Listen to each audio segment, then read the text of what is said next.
Radiant team ban.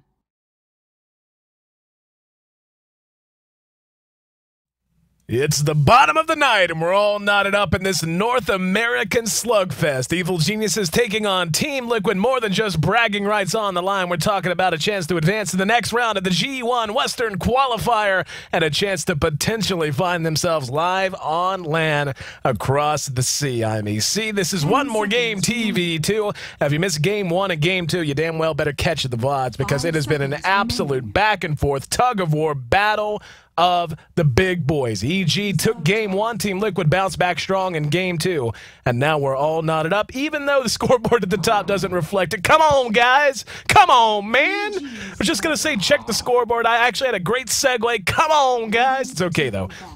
We are all knotted up. This is game number 3. And EG and Liquid looking to square off once again. And I honestly could not be happier. We only have one broadcast here today. It's our bounce back day after the problems we had last week. Getting the Western Qualifier back underway. 2 of my favorite teams, 2 of the most beloved teams on the planet, at least in terms of North American Dota. And just can't wait to see how all of this is going to pan out. The story of the game so far has really been the usage of EO. EO drafted twice by Evil Geniuses. The first time they paired it up was Finn. And Team Liquid really just kind of stagnated. They ran out of steam and trying to execute a game plan that was built to put pressure on Sven, not open the map up for EO plus Finn to gank. And to tell you the truth, they got that much of it right. The problem was they consistently found themselves in situations where they were initiated upon. Very good play out of Demon in particular was a big part of that as well. But, I mean, you know, and again, I'm not taking anything away from EG and their performance to get that Game 1 win, but mostly Liquid made a lot of mistakes. There were a lot of things they could have done differently. They put themselves in a lot of situations where they were playing from behind. And by the time their lineup basically petered out, whenever it ran out of momentum, EG was able to just stabilize itself. And the net result was that Fear had arguably the fattest, most farmed, and lethal Sven I've ever seen, having a Magnus on team to empower him, and of course the EU. EU? Yeah, that's how it's spelled now. Having, of course, the EO to overcharge him as well. Now, game number 2, Liquid took a different approach. It was a similar feeling for EG. They didn't get the Sven they wanted. They did end up drafting a Tiny, and Tiny actually benefited quite a bit from some more early mistakes out of Liquid. Liquid put themselves in an offensive tri-lane against the rather weak tri-lane of EG. It was Chen in the jungle plus EO and Tiny, so essentially a 3-on-2. And Liquid just kind of proceeded to feed a kill and lose the lane. I mean, there's really no other way to put it. EG had the map open up for them a little bit after that. You saw some real good movement out of Milk in particular. The way they played that lineup out made a lot of sense and was really tough for Liquid to deal with. But as things began to stabilize out, the execution from Liquid tightened up in a very real and very lasting way. And really the Ravage coming out of Tidehunter just wasn't quite the reset button they wanted and needed it to be. But more to the point, it was turned against them by Fluff. Fluff played an immaculate game of Dota, handling the Rubik this time instead of IX Mike. And I mean, he just played so well. And I'll tell you what the big difference was, and this is something I do want to clear up, is in the chat. You know, and I usually don't refer a lot to the chat, but I think this is a very important thing to point out so people understand just how important a mobility item is on that hero. The big difference between what Fluff was able to do and what Mike was able to do, Mike actually managed to steal some very good spells in Game 1 when he played on the Rubik, but he didn't build a mobility item. He didn't build a Force Staff, didn't build a Blink Dagger. Fluff did. That is the big difference in terms of how aggressively you can play Rubik in terms of trying to spell steal. And Mike, whenever he does build that way, is just as good as Fluff and vice versa. Both of them are just excellent on that hero. So just want to point that out, that, you know, Mike's performance in Game 1 wasn't quite up to the same standard as Fluff's in Game 2 on that hero. But a lot of that was due to the item choices. And of course, item choices in a game like that are collectively made. It's not as if Mike handicapped himself for whatever reason. It was just decided by the shot caller on Liquid that that wasn't going to be the item choice he needed to make. So anyway, how about we talk about Game 3 instead of Game 1 and Game 2? Looking at the draft, we can see EU. EU? Okay, is that what we're going to do, AC? We're going to screw up the pronunciation of his name? I'm trying to train myself to call him EO instead of Wisp. And eventually I'll get to it. But anyway, EO and the Lone Druid banned out by Evil Geniuses. No mag and no Bad Rider courtesy of Liquid. Liquid able to get themselves a Nyx Assassin, but to get it, they had to give away a Lifestealer and a Keeper of the Light. Now, EG, I would imagine, is going to get some sort of an Initiator, a Storm Spirit, a Queen of Pain, something like that. that, wow, they're just going to get themselves a gyro, not wanting to take any chances on that hero being banned. Now, this is really quite beautiful, and I'll tell you what this lineup looks exactly like. Like, if you were to hide the name of the top team and you said, just guess what team this is and who drafted this way, except for the Wisp ban, putting that aside, if you show me the picks and the bans so far from EG and ask me to guess what team was drafting, I would probably say LGD International. This is a lineup they love to run. They really highly prioritize all three of these heroes for damn good reason. The versatility that is inherent in Evil Genius's lineup right now is absolutely enormous, and that begins in the laning phase and goes all the way to through to the late game and how they decide to build these heroes out. They have the potential to build an offensive tri-lane around the Lifestealer with 2 more support picks and then run the Gyrocopter mid. They have the choice if they want to even run a Lifestealer mid. I've seen that a handful of times. Not common. It's not something you usually are going to see, but it does happen once in a while. Keeper can function in both an offensive and a defensive tri-lane as well. So EG is just wide open. Liquid, on the other hand, is kind of pigeonholed right now. They've got some very strong heroes, and yeah, we can see, by the way, Liquid has already taken out Storm Spirit. I would imagine their next ban will probably be something like a Queen of Pain. And any kind of high mobility heroes like that Lifestealer can invest himself into, they may end up banning the Queen of Pain and the Nature's Prophet. That actually would make a pretty solid amount of sense. But anyway, when I look at Liquid's lineup, they are a bit pigeonholed. Nyx Assassin can mid. I mean, hell, all three of those heroes can mid if they want to. But usually what you're going to see is you're going to see a Nyx Assassin. Yeah, Puck's another good example. So yeah, they'll probably ban the Puck and the Queen of Pain. You'll see a Nyx Assassin wind up 9 times out of 10 as a lane support Weaver. Does want a solo lane, but usually wants some kind of an off lane. You can also tri-lane farm him if you really want to. The problem with that is that it begins to have a very all-in feeling to it, because what you're basically doing is taking Weaver, who has some strengths. I mean, the survivability inherent in Weaver is just insane, by the way, in terms of Shikuchi, in terms of time lapse, and so on and so forth. So the hero is already very survivable. But the problem is, if you give him tri-lane farm with a defensive tri-lane, the enemy team's going to get a defensive tri-lane as well, and they're not going to be challenged, and you're not going to be farming another carry as well as you could be. And if Weaver ends up dying 2 or 3 times, he just never catches up, or it takes a long time for him to catch up. So with Liquid's lineup, I actually am kind of sniffing an offensive tri-lane. Wow, they actually banned, okay, EG actually banned out the Queen of Pain. That's a little surprising. The Bane and the Shadow Demon bans for EG make an absurd amount of sense. Those 2 heroes, hard counter. Lifestealer and Gyrocopter both. Lifestealer in particular suffers a lot against them. Fiend's Grip from Bane. Enfeeble hurts him and Gyrocopter from Bane. And Demonic Purge is just the most miserable thing in the world for a Lifestealer. And it is so frustrating. If you play a lot of Lifestealer, you know exactly what I'm talking about. A well-played Shadow Demon will always be able to Demonic Purge you, and then he'll simply disrupt the target that you use Open Wounds on. And it basically makes you a complete non-factor. Your first Rage and Open Wounds are completely useless. And it basically makes it so Lifestealer can never face tank a fight like he normally can. Now, Liquid has added Rubik to the mix as another typical lane support. I honestly don't know how they're going to lane this. You can offensively tri-lane with Rubik, Nyx, and Weaver. That does work, and it works fairly well, because Weaver is going to be able to spam Shikuchi. Rubik can spam Fade Bolt in a few fights as well.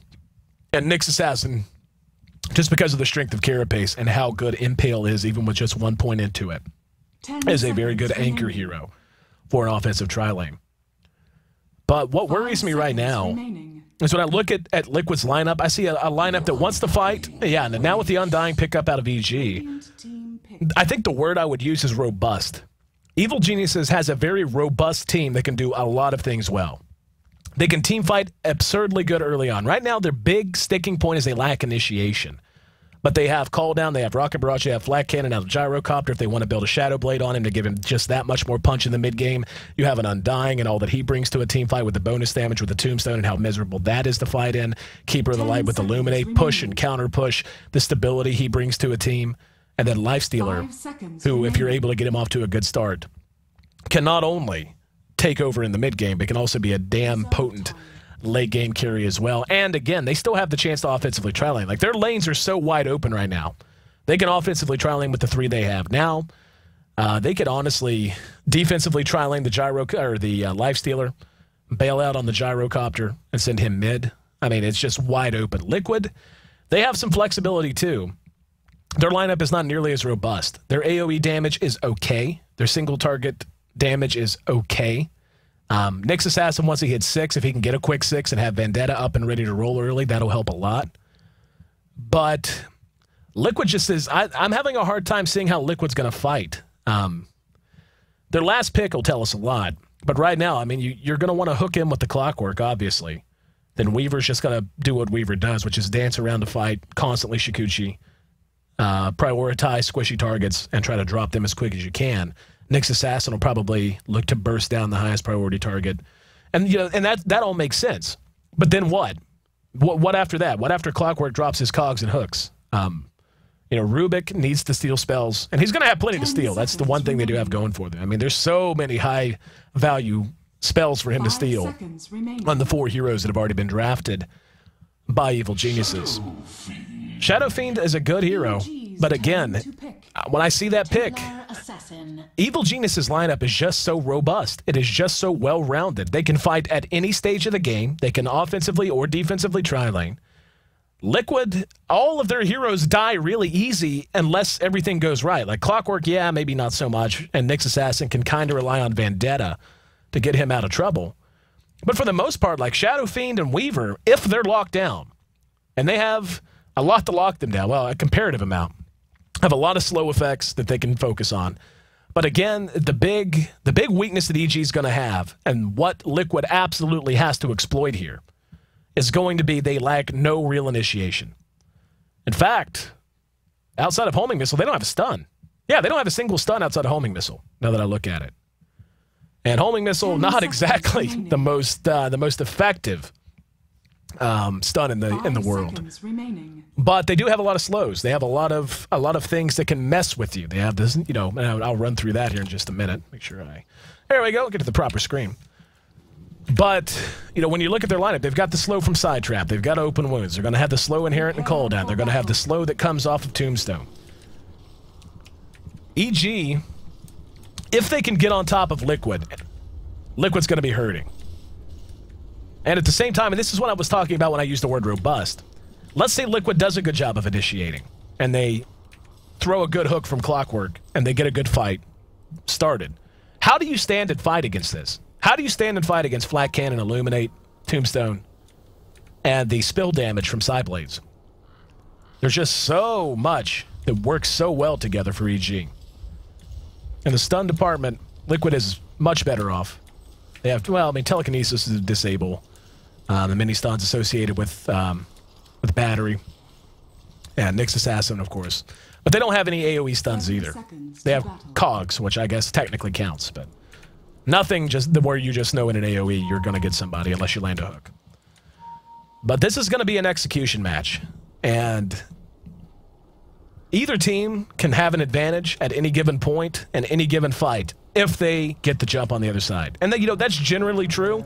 But when you see lineups like this, where one is very, very thin but has an absurd amount of damage that they can output at once, when you're talking about the Shadow Raises from the Shadow Fiend, the right-click damage he's going to be able to bring to bear once he has a full stack of Necro Mastery, Weaver, and Geminate Attack, so on and so forth, they're going to be able to blow people up very easily. And they're going to have to, because the longer fights go on, the bigger advantage it's going to be for EG. And we are going to have an offensive tri-lane here. And this is wisely dodged, I think. Yeah, Liquid just going to bail out. This is wisely dodged by EG. Very wisely dodged. And they're going to, it's so hard. And to be honest, EG may just go ahead and bail out of here. Or they might just push the tower down. That could be a reality, too. I suspect it's going to be one or the other very quickly. And IX Mike passing through territory. Jo being forced out. Fluff doing a lot of damage with that double damage rune, actually. So, right now, he's just by his lonesome. And here comes Milk. He's just going to show himself. And go ahead and head top as well. Okay, that makes a good amount of sense. Fear is going to abandon this, yeah. This seems about right to me. Mike's actually doubled back around. So there's a lot of lane swapping going on. We're not going to see this settle down quite yet. But what I will do is run through our lineups while we have the chance. On the Weaver, we're going to have TC farming him up. Shadow Fiend going to be played by Korok. Rubik going to be played by Fluff for the second game in the row. Fluff, my MVP for game 2, I believe. Bulba going to be taking our Clockwork mid. And Nyx Assassin, as mentioned, handled by IX Mike, who's doing a little counter warding at the moment. The other side of the river, we got Milk playing on our Keeper of the Light. Our Lifestealer going to be farmed up by Jo this time. TA going to be handled here in mid by Demon. Sexy Bambo going to be playing on our Gyrocopter, trying to farm him one-on-one against the Weaver. At least that's the way it looks now. And Fear going to be on our Undying. So I talked a bit about it during the draft phase of game 1. EG has been experimenting a lot with role switches. Fear, traditionally known as their carry, he has carried in both of the games so far, but this time he will be in that 4 role. That, 3, 4. I don't really like the number system that much. I mean, it's a good mechanic to give people a general idea of things, but, I mean, farm priority shifts so many times in most games. But yeah, he's a playmaking support, we'll put it that way. In the meantime, Korok has rotated to bottom. We currently have a 2-on-2, Jo and TC squaring off, Fluff and Milk going to be their supporting cast. And still, I mean, this mid matchup about the only one we can really talk a whole lot about confidently. The rest of them still in a bit of flux. And yeah, we're just going to end up with a 2-1-2 on both sides as Fear makes his way down now. Taking a look at the early CS, we can see Shadow Fiend's at the top. He's got 14. 13 for Jo, given the situation he started in. Actually isn't too bad either. 11 for the TA in mid, 11 for Clockwork, so Rattletrap and Lanaya going blow for blow. They're in mid lane. Weaver sitting at 7, and the supports scrounging up their nickels and pennies as usual. And now Jo taking a lot of damage from TC. And Milk doing what he can, stacking this camp. He is level 2, not quite level 3. Level 3 very important for a Keeper of the Light, because at that point, when Chakra Magic hits level 2, he can support his own mana pool and the mana pool of one other person. There's an Impale. They're going to engage out on the Fear. And Bambo doing good damage with Flat Cannon, enough to ward them off from that. So all we can really do is wait and see. I mean, again, even the way the lanes have shaped up, it's all about execution. It's all about decision-making, all about positioning. This is not... In either of these lanes, really, no one has an inherent advantage. If anything, I would say maybe TC does in this lane. Just because he's going to be able to survive forever. It's just going to be so hard to kill him with just 2 heroes there with no dedicated stun. Open Wounds does nothing to slow Shikuchi whenever you use it to escape. Or next to nothing, rather. So he can play a little bit more ballsy. And looks like both teams just content to farm, at least for the moment. We're going to see Milk drop himself a ward. And Jo, we can already see, is beginning to have a little bit of trouble getting up towards the creep wave. We'll have it shoved up under the tower for him. And he takes a little bit of damage from Shikuchi. Double damage rune picked up by TA. And so far, pretty much all quiet on the western front. We're 4.5 minutes in. Tower taking some damage from the creep wave as Milk tries to pull it back. Heard the Fade Bolt go off. Fluff going to take an auto attack or 2. But so far, just a back and forth kind of affair. 2-1-2. We're doing it pub style. Now, in terms of who's going to, if this just if this becomes a sit and farm game, that actually, and in so long as all things are equal, I think that's going to favor Liquid a little bit more. Being able to get a Shadow Fiend and a Weaver off to a good start just gives them so much more ability to participate in fights and to try to expand their influence on a game earlier on. Especially when you compare a Weaver and how he would have felt in an off lane to begin with. What's going to be real important, though, is Bulba is going to have to be a big influencing factor early on because of the fact that he got priority here in mid. And we're going to see an engagement on the Fear. Down goes the Tombstone, and damage being done with Rocket Barrage. Telekinesis going to bring Fear back. He's going to go ahead and spin a Decay. And let's see who's going to end up being our first blood. It is going to be Fluff. Fluff ends up dead. They're going to get 2 for 0. That's just the strength of a Gyrocopter at this level. And is he going to pursue him? He thought about it. He's got Tranquils. Nope, he's just going to cut the creeps. But that's just, again, the strength of these heroes. And this is what I was talking about. I think we just got a good example of that. Everything in that fight went just about as well as it could have for Liquid. But just the combination of these two alone, the continued damage output, the reliable damage output, hold on, looks like we had, Bulba come on down. But the reliable damage output And spammability of Flat Cannon and Rocket Barrage combined with the inherent problems that an Undying gives you when he drops a tombstone and you decide to fight on top of it. That's what I mean by robust. It is just well-rounded. And even though they took a lot of damage and almost died in the end, they ended up cleaning up 2, damn near 3. Just because their lineup is so strong and does so well, even in small numbers. And it's only going to magnify as the numbers grow for EG. And what I think is going to happen is we're going to see Liquid begin to take more of a surgical approach. A hit-and-run kind of a style, and try to snowball. Generally speaking, that's how you snowball. Now we're going to see Bambo locked down, a lot of damage being done, Soul Rip's there to buy him time. And now the tombstone goes down again, and they're going to be in trouble. Mike, yeah. You just can't do this. You cannot engage. Even if they had killed the gyro, I don't think it would matter. He may... Oh, nope, they're going to back off Korak. I was going to say he may be able to pursue him out and dive him. But against an Undying and against a gyro, because gyro doesn't even have to be in attack range. Gyro can participate in a fight, and we just saw that there. Bambo participated in that fight, if I'm not mistaken, standing right about here. Because what he was doing was attacking a creep right about here, and the Flat Cannon range was about there. So, I mean, he was probably a little further forward, like right there. But that's just the strength of the hero. And Undying is just built to face tank. He's fine with it. He is fine to sit up front, throw out Decay, drop a tombstone. He is maxing his tombstone, by the way. He went 1-1-3. So that tombstone is particularly potent for this level to begin with. Take a look at Milk. Is doing what, skill build you would expect. Jo is honestly on top of the CS board now. That's a big win for them. And now we're going to have Korak engaged upon. He's dead. There's just nothing they can do. Bulba, honestly, he could hook here. I don't think you should. Yeah, and he's not going to. With this, if this tombstone is down, they can't fight. They just can't. Especially at this level, but it's not going to get a whole lot better 20 minutes from now. Mike, making the old end around, is going to drop down a ward. And Tombstone now has gone away. Yep, another TPN. They may try to move out on this. In the meantime, Demon's making his way down. Not a lot of mana on Korak, or excuse me, Bambo, or on Fear. And Bulba's going to be spotted out. Drops down the cogs. Demon tries to take the wide berth around. It is so hard to avoid those. It is so hard to avoid those. Weaver, in the meantime, does get a kill on Keeper. So that in and of itself is a nice way to get on the board. Not only getting a kill, but getting it on the Weaver. The hero is going to benefit a lot from it. Drum's already done on Bambo. Bambo not doing great in farm. He's at 21. But again, it's been such an active lane, and they have managed to get kills. And Demon, they're just going to dive it.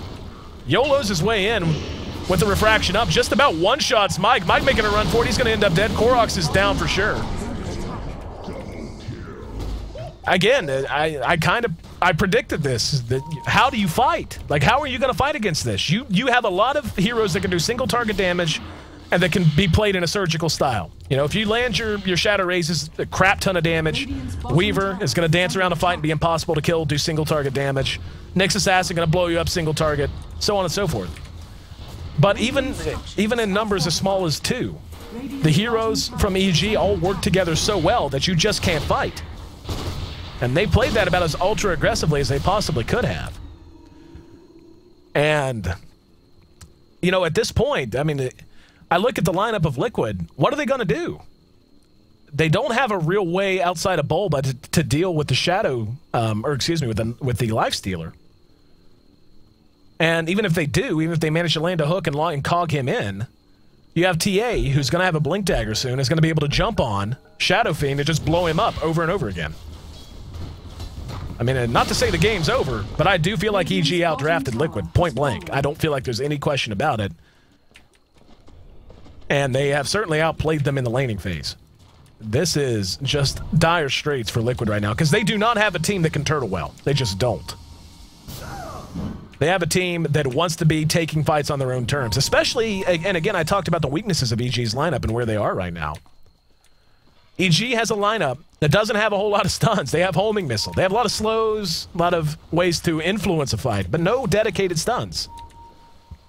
Liquid isn't much better off, but a little bit better.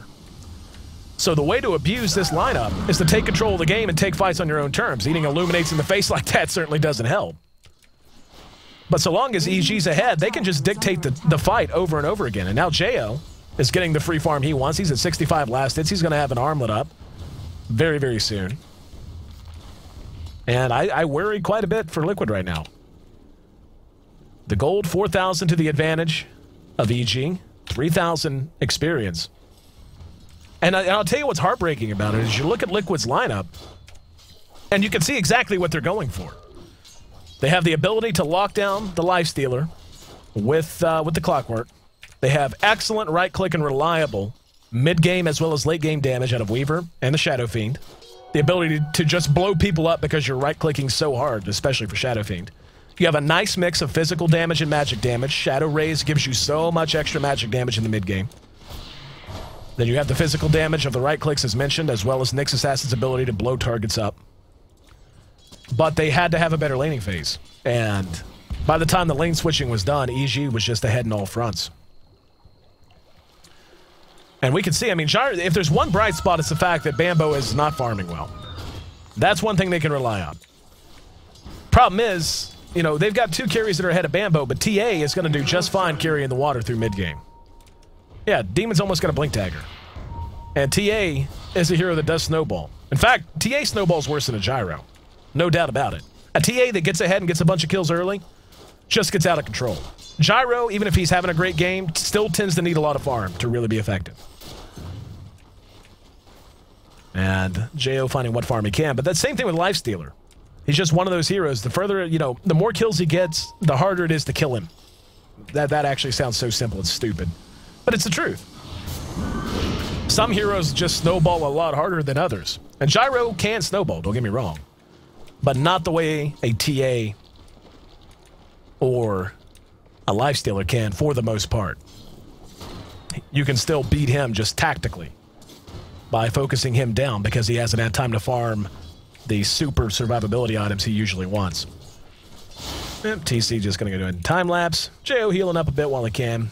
But now we see a smoke out of EG. And yeah, Demon with his Blink Dagger ready. Oh, this could... Oh, no. Oh, this is bad. Wow, they're actually going to go on Fluff. Throws the side trap out on Korok. Good! Telekinesis from Fluff. Buys enough time to get his buddy away. Now Bulba's there. And he's going to go ahead and hook in. Down goes the Tombstone. Bulba just going to get blown up, and Fluff managed to steal 2. Nope, he didn't get it. He got Decay. And now Fluff's going to be dove. He got Refraction, actually. Fear going to be engaged upon. Here comes the call down. Mike has up the carapace. It just doesn't matter. And yeah, Fear not going to survive through it. But in the meantime, TC being pursued out. 2 for 1, the trade. Liquid comes up short there. And Fluff is continuing to play YOLO. Very nice Shadow Raises from Korok, though.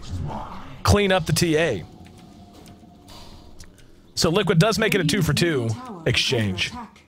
But in the meantime, Jo taking farm and about to take a tower. Armlet now complete.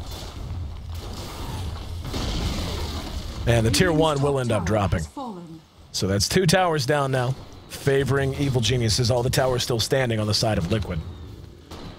The gold in excess of 5,000 coming up on 7,500. The experience, though, a little bit smaller. The margin not quite as wide. TC loves to use that time-lapse, man, and why not? Illuminate, nah, that didn't happen. You didn't see that. Time-lapse. Just about 15 minutes into the game, we got 11 kills on the board, the vast majority of which belong to Evil Geniuses, 8-3. Mike trying to find one, and Mike hitting 6 is something that has to happen soon. This is going to be spotted out. I don't know that they can fight this, though. Like, EG may just hang around, really. And yeah, they just, yep, here we go. They're going to go ahead and go on Melk, but JO's right there. Melk's going to be able to juke him out. And if anything, this is about time for Liquid to respond. This is going to be a tough fight for Liquid to take right now. Fighting in a confined area, or around a confined area, we're going to see Demon go ahead and take on a Passenger. And there we go. Bulba going to be the target. There's the Infest out. Cogs are going to go down, but it's going to be too little too late. Throws out a hook. Oh, wow. Demon's going to be telekinesis. Never mind. He is going to be able to make it away. All 4 rushing uphill. There's the call down. That should catch Fluff, and it will. Manages to steal it. Going to go ahead and try to turn it around. There's the ulti coming out from Korok. The damage just not high enough. Fear will be right-click down in the meantime. The rest of Liquid sits scattering. TC going to be able to dodge and illuminate. He's going to go ahead and try to engage on Korok, but he will be cleaned up. And in the meantime, Fluff continuing to play well. Finishes off one with the Fade Bolt. And Korok trying to get away while Demon pursues him out. He will be cleaned up. So that's a double kill for Demon. They end up going 3 for 3 there. Make it 3 for 4. As TC does manage to track down another kill. And EG really just went for it there. And that is not exactly how they want to be doing this. They got kited into an area that very much favored Liquid. And everything was just really spread out. Once Demon was telekinesis, they should have just pulled back. Should have just pulled back and did Roche. Or at least hung around Roche. Because what was Liquid going to do with Bulba having no health? But, as is, Liquid making up some ground. EG looking to reverse that trend, trying to take a tower. They're going to drop the tombstone. And there's a homing missile that connects. TC going to Shikuchi himself to safety, but they do end up destroying the tower. There's a good hook that's going to land on Bambo. Bambo cogged in. And Bulba trying to make something happen. Good cooldown, though. And what's Fluff got? Fluff got cooldown again. Mike's going to be cleaned up as Demon joins the fight. Dust's going to go off, and Fluff about to drop. He will end up being killed by Jo. Jo now with his eyes on Bulba. Demon thought about it, thought better of it. Realized how annoying cogs were, and after that, this should be the time to try to take a Roshan. Mana leak on TC. TC spotted out. Will be able to Shikuchi to safety. Now they're just going to turn and probably duck into the Roche pit. That's how EG wants to take fights. That's what I'm talking about. They were all together, and they were able to basically pick a spot of territory, even though it was the clockwork that initiated. The fact that everyone was in a general vicinity. You know, Tombstone went down, that's fine. And they were able to get the most out of the way their skills work together. Instead of all of them, in contrast, pursuing up this way. And then getting caught in this piece of no man's land. Much better engagement that time out of EG. Liquid, though, not about to give up the ghost. They're smoked up. They're going to find Demon. And Mike's going to miss with the impale. Don't think it's going to matter. If Demon gets away here, it's going to be a shame. Drops down the side trap. Here comes the reaction. Hook's going to hit on Demon, so he will end up dropping. Fear's there, and perhaps rethinking his decision. TC pursuing him out. And yeah, the right-click damage out of TC right now is considerable. JO's there, though. And Liquid looking to take a tier 1 of their own. Called out. Should be enough to ward them away. Here comes Jo. And he's going to go ahead and open wounds on Korok. Looks like he thought better of it. Decided to fall back. Illuminate did catch Bulba. At this point, I don't know why EG would do anything but 5-man. They have the advantage in that role. And there's an Illuminate. That's going to catch Korok. Does a good chunk of damage. Mike giving the old okey doke, the old end around. And TC going to go ahead and time lapse. And there's the impale. Going to catch Bambo. Down goes the ward. And telekinesis there. They managed to pick the gyro off. TC now going to be Mana Leak trying to make a run for it. We're going to see the tower end up dropping for sure. Mike's going to be the target. Tries to TP out and will not make it away. In the meantime, here comes Demon ready to re-engage. Fluff going to be blown up. TC in trouble. Korok gets off the ulti, but the damage just not high enough. Even with the second one, it's not enough. TC will not be able to get away. Good hit fest from Jo. Locks him down. And that's going to be a big win for EG. Let's see what they want to do with it. Roshan or tower? Looks like Roche going to be the decision. Sorry, big man. They got it out for you. It's not paranoia. There actually is someone out to get you. With the armor reduction from Meld coming off of our TA, and he actually just built a Crystallis. Holy crap. Not even a Desolator. Just going flat out Crystallis. And JO's actually going to build an Orchid. Hang on, there's a hook going to connect on Milk. Milk's probably dead. There's no probably to it. He is dead, but the Age is going to be picked up by Demon. Demon laying into Bulba. The cogs buy him a little bit of time, but not nearly enough. See you at the base, buddy. I'm not sure what he got. There's a call down, actually. Now Fluff's in trouble. The rich get richer, and Liquid... what was he doing there? You're not going to save Bulba. I mean, that's just not going to happen. And now, all of a sudden, Liquid almost being doubled up, and Korok going to be just flat out jumped upon, accosted by Demon. No follow-ups, though, so he will be able to make it away, but it's really the only phrase I know. Demon just coming out of the woodwork, accosting a poor Korok who's just trying to get some farm. We're at 21 minutes in, almost 21.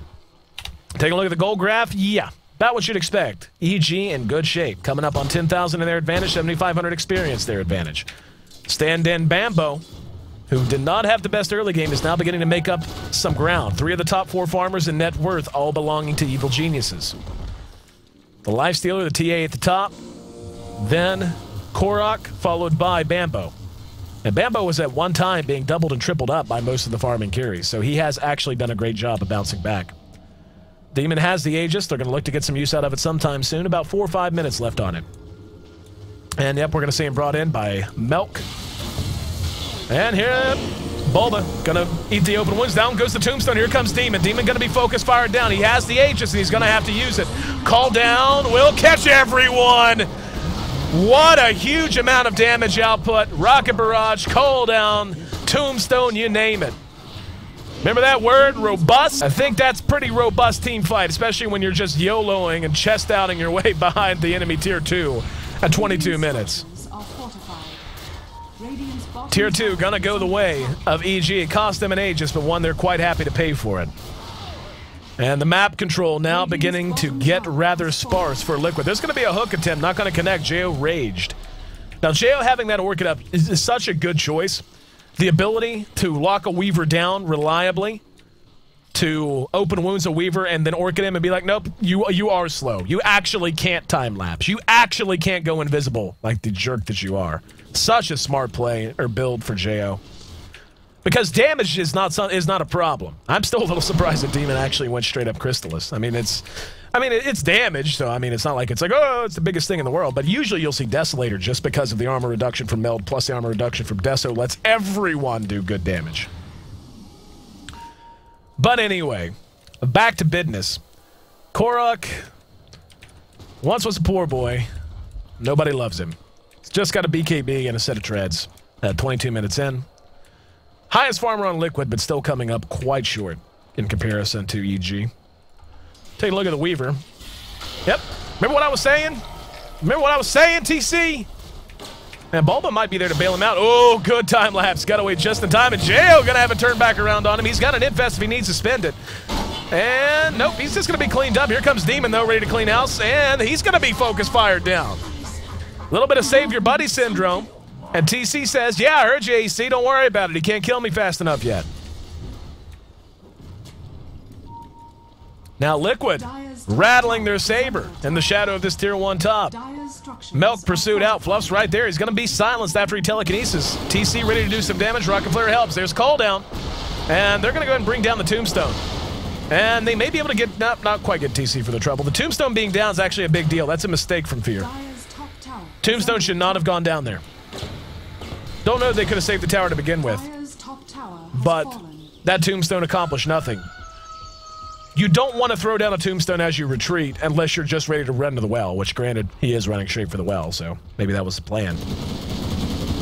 But if you actually think there's going to be a fight, you want to wait for the equilibrium of aggression. Because what we saw there, I'll go ahead and bring the camera up. What we saw there was Liquid pursuing like this, and bit by bit, step by step, we saw EG falling back a little bit at a time. So what you end up doing is the equilibrium of aggression, where the fight's actually going to happen if you have a fight, it shifts, it keeps moving as the teams chase each other. It's when you decide to turn and fight, and you actually have a chance to fight, that's when you want your little Tombstone. R-I-P. There we go. There's your lesson of the day. But yeah, that's why that Tombstone really just didn't make that much of a difference. Didn't look like they were super committed to trying to fight out over that Tier 1 anyway. But just as a general lesson, thought I would share my thoughts.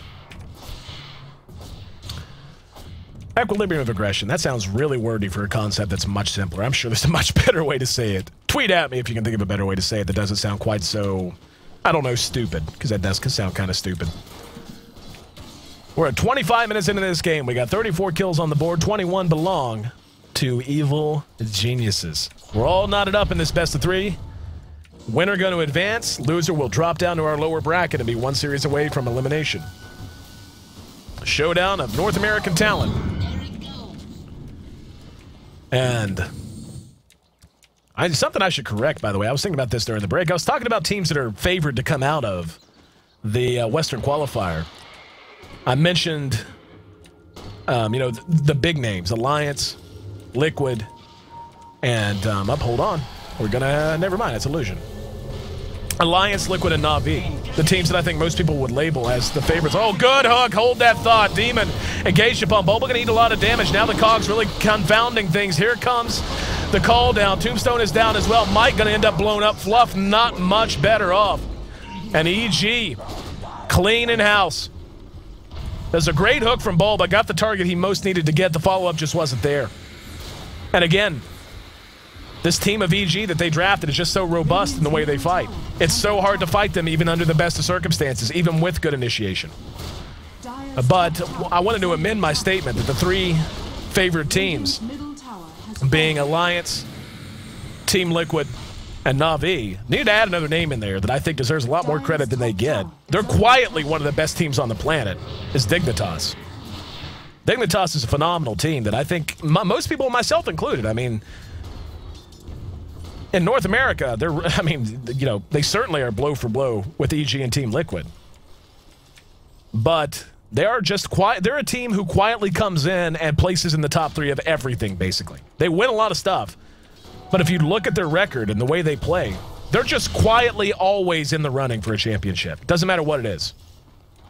And that in and of itself is often more remarkable than teams who play okay for a couple of months and then once every 3 months make a big run. I'm not saying that's unacceptable. Na'Vi's the team who does that a lot. But I think it does deserve a lot of recognition for what it is, that even though they're not winning a lot of stuff outright, they're always in the mix to win. Whereas that's not always the case with a team like Na'Vi. Or a team like... Liquid is a lot like that too, though. I mean, EG, their consistency has had some documented struggles and all that. But anyway, let's talk about what's going on. Korok finally has added another item to his inventory. He's picked up the Helm of the Dominator, give him a little extra armor, as well as a bit of lifesteal. Problem is, his right click, as good as it is at 200, he's going to be level 16 soon. They're just going to need more out of him as they get closer to 30 minutes, I suspect. Going to be a Manta style for TC, helps him with damage, move speed, gives him a little bit more survivability, so on and so forth. Rubik, Bottle and Boots. Bottle and Boots, pretty typical support stuff. Bulba did pick up a Ghost Scepter. That's a really good pickup, actually. Really, really, really good. It's going to allow him to stay in these fights a lot longer, especially when he engages on targets like Demon.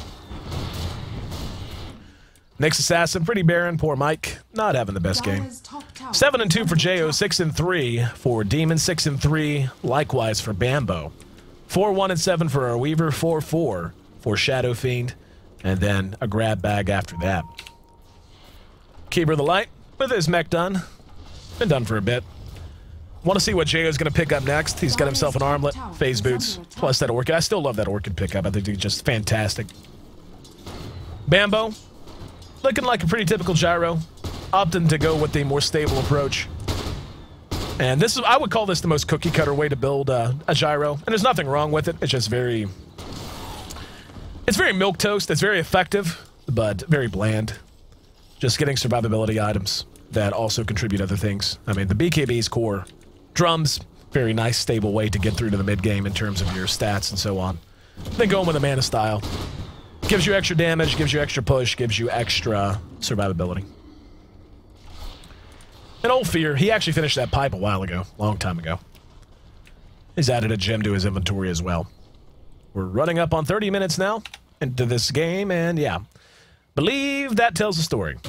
In excess of 12,000 gold, the advantage of EG, 10,000 experience going their way as well. Now they're smoked up. Potentially looking to make something happen. Roche has respawned. And Demon, with a passenger, can be teleported by Coddle at any point. And Liquid, playing defensive. EG might actually bite off more than they can chew here. And here it comes. Pops the ulti up. Mike's going to be spotted out. Mana leaks there, and Bambo tanking through it quite well. And here comes Demon with the infest. Mike drops immediately. Korok forced to run. Call down is stolen again by Fluff, so he's going to be able to drop that and turn that around. TC going toe-to-toe with the gyrocopter. Good soul rip from Fear. Just kept him alive a little bit longer. He will be cleaned up, I do believe. Nope, never mind. Sitting with no health. Oh, Bambo. You better buy Fear a brewski. Buy the man a brewski. He's got a pipe. Needs a nice cold brewski while he smokes that pipe because he saved your butt. Very good soul rip from across the battlefield there. 13-25, and Roche looking to be the prize of that team fight going the way of EG. And this game beginning to look as if it's winding down. But coming back around to what I was talking about during the draft, this result isn't really surprising. I'm just, like, again, I can see the strengths of Liquid's lineup, but what I can't see is how they actually plan to play if they got behind, if that makes sense. Because, I mean, obviously you're not going to draft the team, be like, well, we got to draft the team that is going to be able to do awesome because we're behind, because we're going to play from behind, and that's the plan. Like, you're not going to say that or do that. But you have to look at a lineup and go, you know what? They got some tough lanes. And they've got some really good carries and semi-carries. They got a TA and a life stealer. That's a lot of damage in the mid-game. Undying's going to make it real hard to fight. You have to look at stuff like that and go, okay, what if we get behind? Can we turtle? How can we take a fight?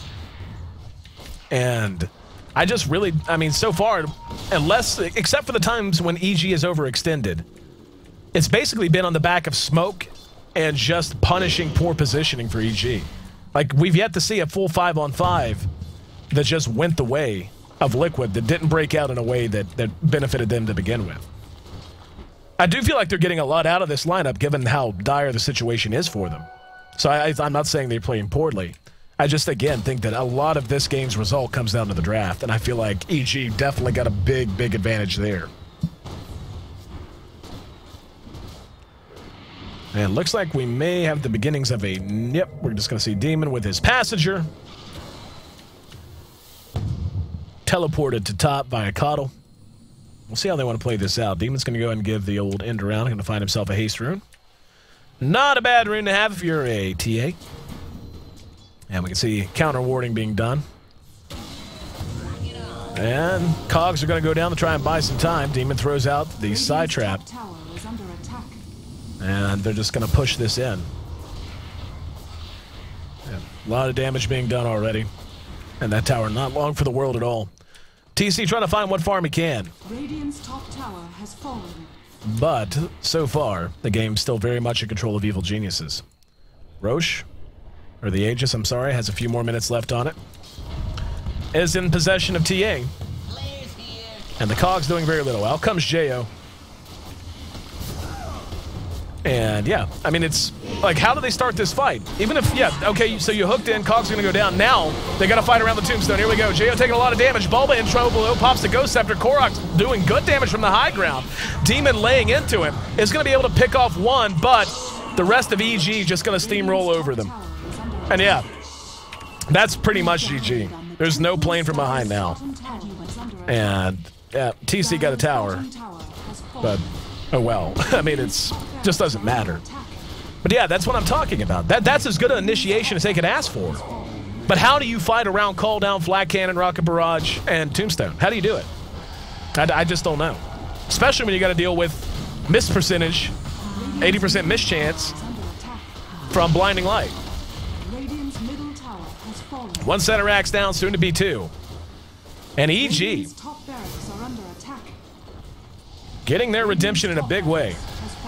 They're just going to rotate straight down. TC's there along with Mike. There's a silence on TC. TC in trouble. He's mana leaked as well. There's a call down coming down. Mike being pursued out and will be cleaned up by Demon. Fluff stole Rage. He's mad. I'd be mad too. Bulba going to hook in. Pipe's going to be popped though. Bulba. Oh, they dropped the tombstone and actually blocked Bamboo in.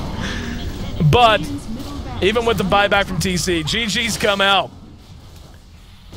35 minutes it took them. 33-14, make it 34-14.